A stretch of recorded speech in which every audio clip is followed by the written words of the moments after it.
Have you ever wondered what to do with old toilet rolls? Well, we'll come on to that in a little while, very, very shortly.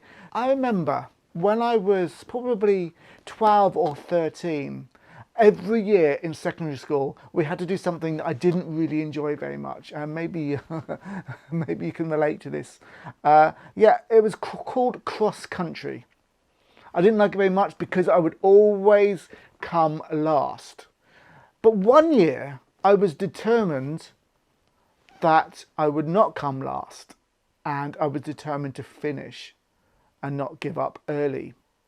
And you know what? The joy that I experienced coming through the finish line, knowing there was people still behind me, that I wasn't last, that was just incredible. I loved that.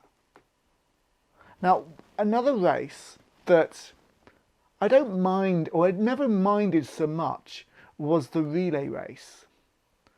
Well, why? Well, because it was short runs, and I knew that I only had to run for a shorter distance and then pass it on to the next person. So although we worked as a team, of course, I only just did my part, and then somebody else would do the best. So I would usually go really near the beginning because I wasn't the fastest of runners.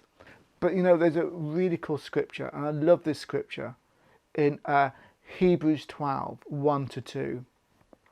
And because consider the people that are surrounding you, spurring and cheering you on. It says this in Hebrews 1 to Hebrews 12.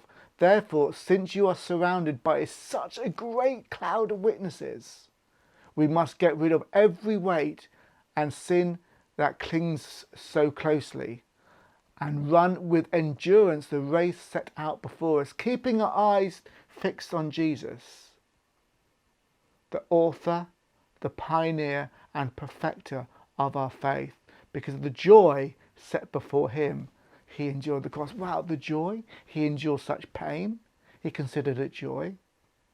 You know, I must admit, when I was doing that cross country, I wasn't really considering it joy, but I endured and I was determined to get through. So imagine that. People around you, people spurring you on. And the challenge today is to find used toilet rolls, and challenge to write scriptures on the toilet roll. Scriptures like this one, I've written on this one, Romans 12 verse 2. Do not be conformed to the pattern of this world, but be transformed by the renewing of your mind. Live differently, think differently.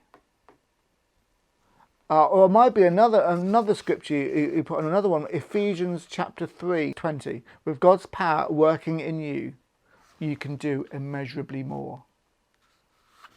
And actually the challenge is actually write those, and how to do a bit of relay in your family, a family prayer time, relay race or relay, and actually pass the baton, toilet paper, toilet roll, on to somebody else, read the scripture over them, pass it on, and pray for each other. And then they take it and pass it on to somebody else. So that's your challenge for this week. Use toilet rolls. And if you want some help and some ideas for verses, I've actually put some verses on my website at richies.blog. And I'll say see you soon, and God bless, and bye for now. Bye.